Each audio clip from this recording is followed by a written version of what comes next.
and welcome to Panic and Me. I'm Dama. And I'm Olivia, and we're your hosts today. So today we're just going to give you like a general update on our lives because you might notice that kind of this is a different setup than we filmed all of our other videos because lots has happened really since we last filmed. So we just thought we'd have a little chat and update you all on what we've been doing and our lives basically. So do you want to go first, Dama? What's Yeah, so going I on for don't I you? don't live with Olivia at the moment. I'm back in my student Very com- sad. yeah, it's not accommodation, but it's a house. So I'm back in my room now. Very sad. Yeah, we don't have each other anymore. But um yeah, so I'm back for quite some time now. Um I've just been getting on with uni. I have two extensions on both my projects because I just found it very difficult to catch up with everything. So I'm lucky to have my extension, and I'm working towards my projects, and especially working towards my London exhibition that will be coming at the end of June and start of July. Yeah, so I had a question in mind, but it's like it's gone a little bit. Anything My about my brain's academy? being slow. I was just letting you talk. Okay, for me. I must say I'm sorry if like there's barking in the background because I live with a I'm dog now, but we'll okay. get there. I was gonna say, what were you talking about? Oh yeah, about extensions. So it was like, did you take those because of your mental health? Yes. And what was the process of kind of getting that extension, and how did your uni It react to you was asking for it? quite really they were very helpful, they were very understanding. I was speaking to like well-being, and they just said, yeah, the best. I didn't even know I could get like a mitigation, which is an extension basically, uh, Mhm. until like my well-being officer just said, yeah, this is the best thing for you, just go get some paperwork from the doctors and then send it to me, I'll sort everything out. Had a little meeting with my tutors, and they were like, yeah, you don't have to go into detail with us, just send the documents off and then we'll approve it. It was simple. Although I have talked to another student which did not find this process as easy as I did, so I'm incredibly lucky. Yeah, and I mean, I suppose it varies from person to person, situation to situation, and uni to uni. But it's important to like know that mitigations are a thing if you're struggling or whatever. Yeah. That's the thing. So talking about mitigations, that ties in nicely with everything that's happened to me. So I don't live where I lived before when I was with Dama. I've moved in with my partner. And basically, again, my mental health kind of just crashed a little bit come January time. And I tried to kind of like soldier on through it and stuff, but my grades were slipping and like everything was just going wrong. So I'm really lucky because at my college we have a mental health nurse. So I kind of I booked an appointment with her, and I was like crying. I was like, I can't carry on like this anymore. So basically, and then I spoke to my personal tutor and stuff, and eventually decided that I was going to take some time off from study. So I've got 6 months off now to just chill, to just like get better, focus on just getting Your mental health better. and everything like that. So yeah, it's been a big change for me. Life has kind of got a lot less busy, and a lot more focused on kind of dealing with my mental health, but it was definitely what I need. Um, have you been like engaging in any like new treatments or like ways to cope, Dama? I've been reading like self-help guides and things like that to help myself. It's quite hard to implement it in Mhm. daily life, but I think one of the biggest things that I've been doing is just keeping so busy that I haven't even had like a chance to like think about it or delve into it too much. Just keeping busy, Mhm. everything like that. So yeah. Yeah. It's quite interesting because I feel like we both needed different things. Yeah. I just literally needed life to just stop, and I just needed to be able to take a step back and have time to sleep and relax and process everything. Whereas you are kind of using like a distraction technique, right? Because something I've learned recently is like, sorry, I'm losing my voice. Something that I've learned recently is like getting over stuff is usually like a two-step process. So you like distract yourself while you're too overwhelmed, because you can't process something if it overwhelms you. Yeah. So you distract yourself at first, and then when you get to a point where you're ready, then you process. Yeah. Does that make sense? So it's actually really healthy to first kind of distract, but you do also need to give yourself time to process at some point, if that makes sense. Yeah. What have you been reading? Because I've been reading oh, sorry, did I cut you off? I was just gonna say, it's interesting that you say like you needed life to stop when obviously like during the pandemic, like so many people's lives have stopped and they've been able to like take that step back and everything and enjoy like a little bit of life and nature and like the important things in life and family. Whereas for us uni students, it just never stops. Even though Life just never stopped. even though we kind of do have it easy because you know we get support from the government of like financially everything like that, whereas other people do not. Our life doesn't stop, so like it's kind of a thing where it's either for some people you don't get the best of both worlds. Basically, you just get one, if you know what I'm trying to say. Yeah, I mean, like, there's benefits to both. It's like that work-life balance is so hard. I mean, when I was, I didn't get any less busy because of the pandemic. I was racking up like not 70-hour weeks sometimes. If I added up like my course, my voluntary work, and like job applications, and then a little bit of paid work, I was literally racking up like 70-hour weeks, and I was just exhausted. And a part of that for me was like a coping mechanism because I had all these thoughts going through my head that I couldn't cope with. So if I'm busy, I don't have to think about it. But your body gets to a point where it says that it can't do it anymore, if that makes sense. You can only distract yourself for so long before you have to sit down and cope with it. And I'm really, really privileged to have this 6 months now. I know like so many people would benefit from just taking some time out of life. And I'm so lucky to be able to have the ability to do that and have a partner who's supportive through this. And his mum and everything has been great.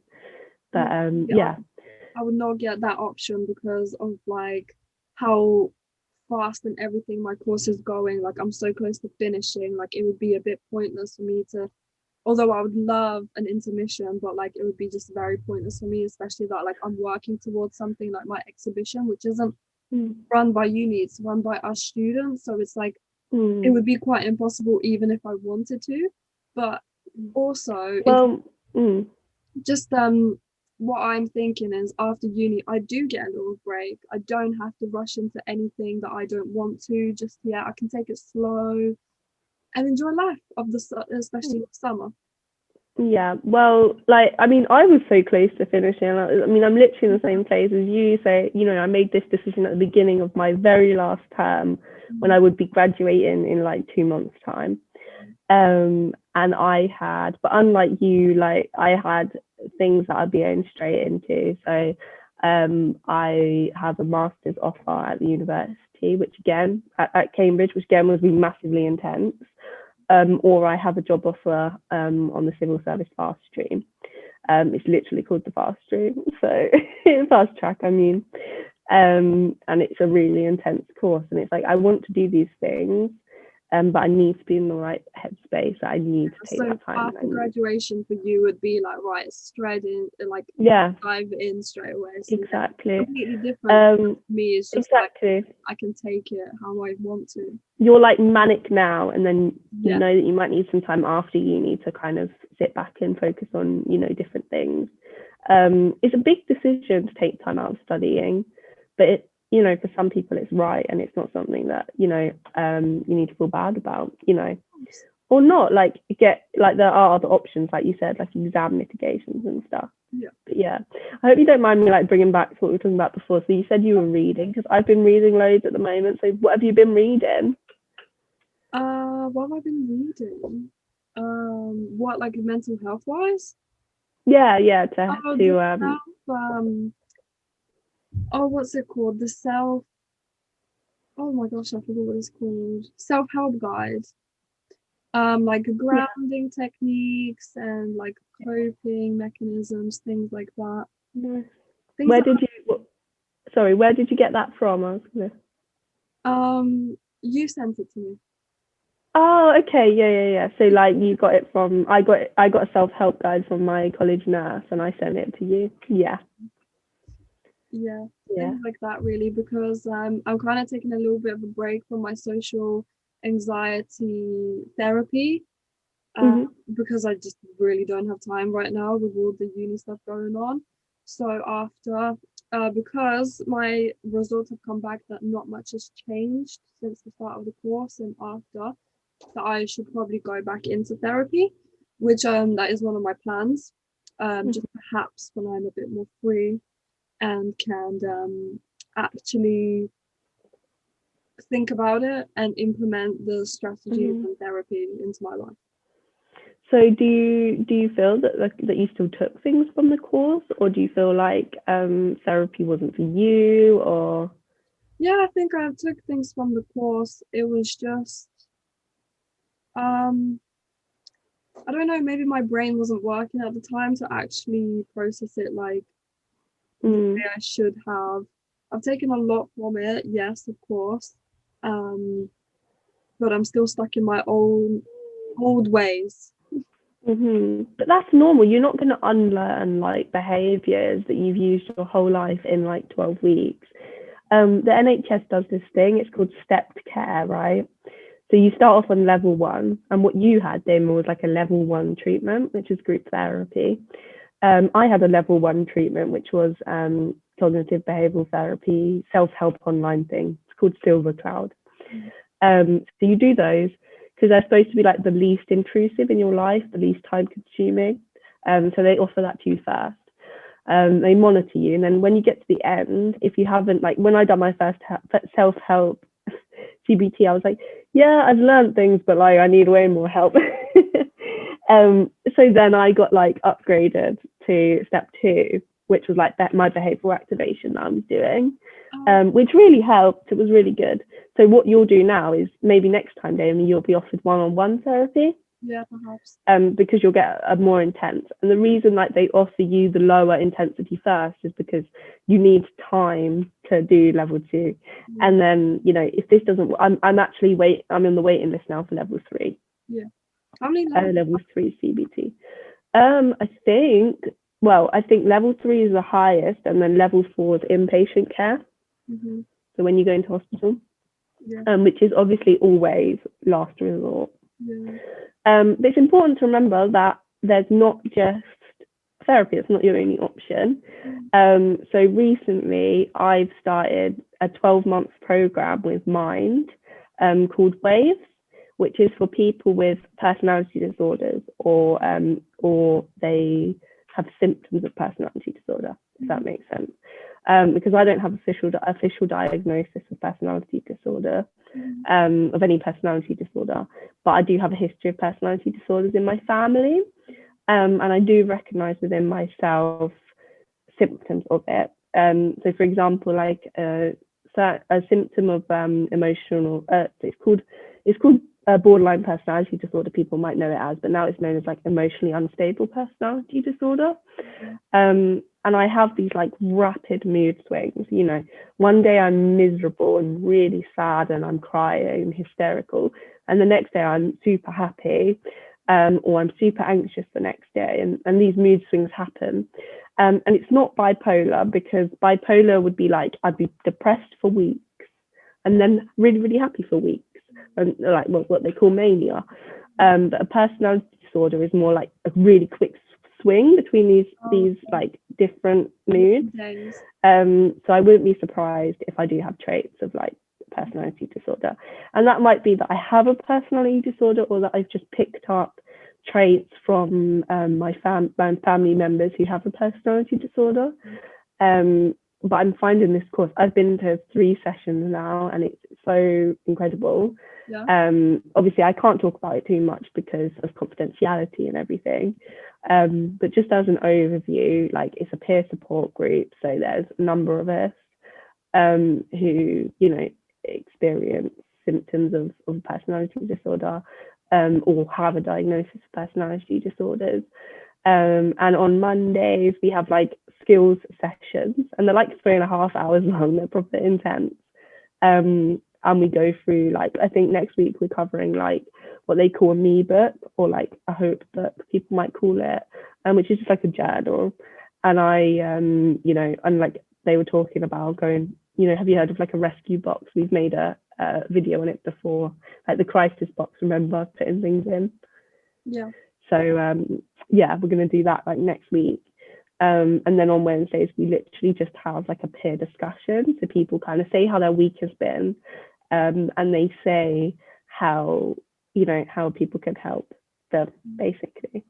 And like, honestly, it's such a lovely space. I feel so accepted. I feel like if I need to cry, I can cry. I feel like if I need to be anxious, I can be anxious. I can just say it. And it's literally the most accepting space that I've ever been in my life. Oh. And it's completely different to therapy. It's a different coping, like, it's a different way to cope. I'm on the waiting list for more CBT, but Mind is amazing, and every single local location has a Mind. So like Dama, there'll be a Mind Bournemouth. Yeah. That, like, and every single Mind runs different projects depending on the need in the local area. Mm-hmm. So Cambridge doesn't have much support for people with personality disorders, and that's why kind of Mind Cambridge focuses a lot on personality disorders. But they also have like other things. They have like 5 steps to wellness as well, which is like, you know, for anyone. Whereas like I did actually have a look at Bournemouth, and they've got a lot of support focusing on women. So I suppose like maybe the area lacks like support for women specifically or something. So Mind kind of comes in and like fills that gap, right? I also know that Mind, so in Cambridge, when I've had kind of a mental health crisis before and I've run 11112, you get put through to the Sanctuary, which is run by Mind, which is basically a building that you go to and you talk to people from Mind who are like really understanding. It's great. Unfortunately, I haven't actually been able to go to the place, but I did get a lot of phone support from them, and they were so great. And I have a family member who previously had a really severe mental health crisis. And she ended up in, I can't remember exactly what it's called, but it's called like a safe haven. So they took her there. She stayed there for a week, and they helped her with coping skills and to keep her safe and stuff. And these things are only available in certain areas.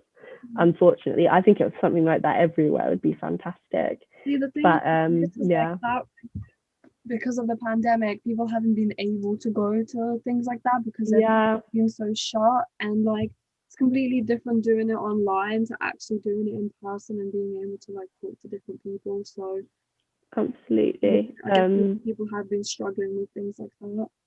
Because like another thing that's open to people usually during the pandemic is like there's like Samaritans offices where if you're in a crisis, you go there and you talk to somebody in person. But the great thing is the world is opening up now, so these services will start opening up again. And if you survived the pandemic with so little support, you can survive with more, if that makes sense. So yeah. Also kind of like as an update on like therapy I'm doing is I've had like an increase in my sertraline in my medication. So I'm on a huge dose now. I'm on 150 milligrams, which is like really, really high. And it kind of helps. But a part of me wants to talk to a psychiatrist. So I'd like to see if there was like anything I could take alongside the sertraline, because the sertraline really helps my anxiety, but it's not doing like great things for my low mood. So it'd be great to kind of like talk to a specialist. But on the NHS, that can be really hard. But I'm lucky through Cambridge to have funding for treatment potentially, so I might like ask them to fund me a consultation with a psychiatrist. Nice. Good plans in place. So anything else changed for you in terms of like additional support or medication or anything? Not really. I mean, I've had an increase in my medication up to 30 milligrams, which isn't a lot, from 20 to 30. So not a massive difference. I kind of do want to get off of them whenever I can, or whenever the 6 months is up, because I get a lot of the side effects and everything. So I think my coping mechanisms would be like distractions rather than medication. Yeah. But it might not be for everyone. You don't have to right. And yeah, but maybe like while you're too busy to kind of implement these coping strategies, like medication's good to have. You know, while you can't like fully engage with therapy and stuff. Yeah. Sorry, I think you're jumping. Joys of like being at home. What's that? I thought like your internet. I thought like maybe I was jumping about because of the recording. But yeah. No.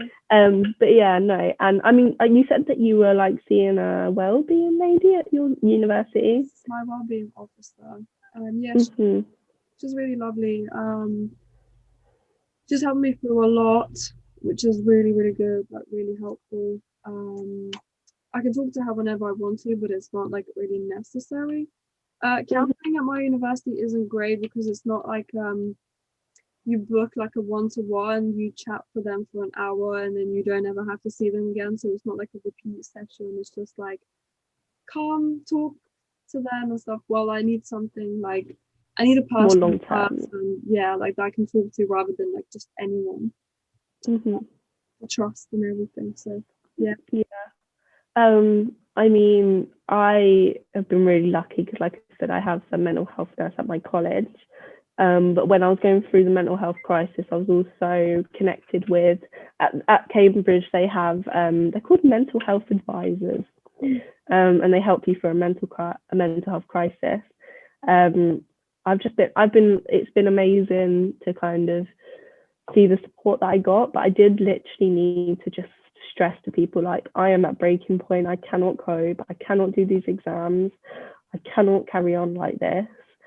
The support is there, but you have to be honest about how much you're struggling sometimes. You have to be your own like advocate, I think. But yeah, and other than like the support I'm doing, like I said, I'm also reading loads of books. And I'm reading some good stuff at the moment. So I read Reasons to Live, which was Reasons to Be Alive, might be something like that. And it was about, I forgot his name. Let me Google him so I can give him justice. So I can say, oh, that's it, Matt Haig. So Reasons to Be Alive by Matt Haig. I read that, well, I listen on Audible because I'm dyslexic, because I can't read, but I can read, but these are all like audio books on Audible. But Matt Haig, he talks like really openly about when he went through a really deep period of depression, and about how he, had suicidal thoughts and things like that in his book. And there was something that he said that like really resonated with me, and he was like, often people who are feeling suicidal, and obviously this is just a paraphrase, but often people who are feeling suicidal want to take their own life because they feel like it will never get better. But if you want to kill yourself, it literally doesn't get any worse than that. Yeah. And I was like, that's so very true. It doesn't get worse than that, than wanting to opt out of the world, does it? So if you really do get to that lowest point, you can at least say, well, it can't get worse than this. So yeah, that was really, really profound book, and really, really honest and like, deep and stuff. I also read I'm currently reading like 3 books at the same time, which are all based on like trauma, coping with trauma, because I've had like, like so many people, some adverse experiences in my life. So the first one is, again, I'm gonna have to Google these authors because they're just so, I have to say their name. We'll put them in the link below as well. They're really good books. Oh yeah. So 9 Secrets to Thriving, it's called. And this lady, I think her name might be Emma Bell. And she traveled around, I think it was America or around the world, and interviewed 50 people who had been through really traumatic experiences.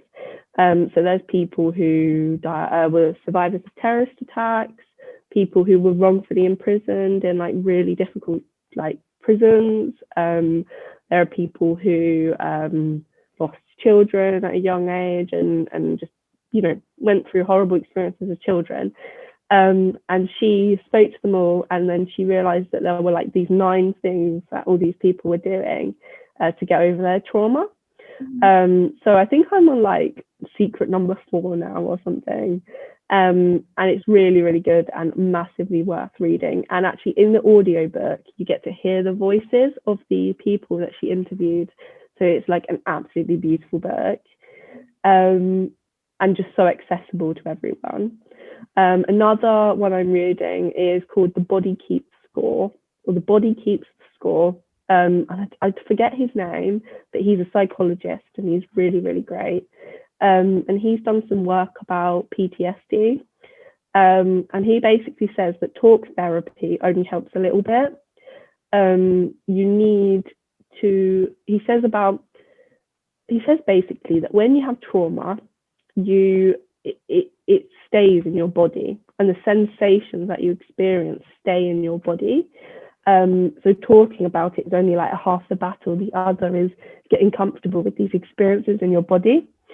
So he talks about things like a psychology practice called EMDR, which is like something that treats PTSD specifically. And they basically like wiggle their finger in front of your face while you remember traumatic memories. But it basically replicates sleep. So you actually process the memories that you're thinking about rather than just them keep going around in your head. And he also talks about things like yoga and things like that. So it's a bit of a heavier book, but it's really a good one as well, especially if you're kind of into your psychology. And the other book I'm reading at the moment, last one, is called Remember This When You're Sad. And again, I forget what this was called. I forget the name of this author. That she has a diagnosis of borderline personality disorder. And she basically talks about her experiences of coping. And again, it's a really accessible book. And it's a bit similar to like Reasons to Stay Alive, because it's like a person's individual experience. And I always find it like, I love reading the psychological side of things, and how to get better and making an action plan. And that's kind of like 9 Secrets to Thriving and The Body Keeps the Score. But I also like hearing like the stories of people, because I find that comforting. It's like that you're not alone feeling. Yeah, it's completely different. So that has been like a huge coping skill for me at the moment, and I'm loving it. Oh, and the last one, sorry, that Dama has to listen to is The Boy, the Mole. I've listened. Oh, you have? You listened to it? How did you find it? So it's called The Boy, the Mole, the Fox and the Horse. Yeah, and it is such a lovely book. What did you think about it? It's such like simple things in life that we know at the back of our heads, but like we don't like, we forget about these things. It's such simple things in life. And I messaged you, I said I'm gonna listen to it with my brothers as well again. Oh, I must have missed that message. I think it's such an amazing book. There's one bit that like makes my spine like go, you know, where he goes, imagine how much we could achieve if we weren't so afraid. Yeah. And there's something about that quote that I was like, oh my God, like, Mm. and there was also that bit where, obviously not ruining the book, but like where the mole goes up to the fox, and the fox is like, I'm gonna kill you, Yeah. and like everything that transpires. And I think it's just really beautiful. I think it's such a beautiful book, especially the audio book. It's just like, it's gorgeous, isn't it? Yeah, it's really beautiful. Yeah. I'm gonna show my brothers because it's just something they need to Definitely learn. like suitable for any age, isn't it? And everything. And apparently the actual book, like the paper version of the book, is beautiful as well because it's mostly based on drawings and stuff. Yeah. But I loved the audio book, which was just amazing. So yeah. And On that note, no, I think that's all my books. Sorry for that, like, but that's my thing at the moment. Of course. Yeah, I think, is there anything else you wanted to say? No, that is it. That is update on our lives for now. Yay. Anyway, thank you guys, and we'll see you again soon. Yes. Bye.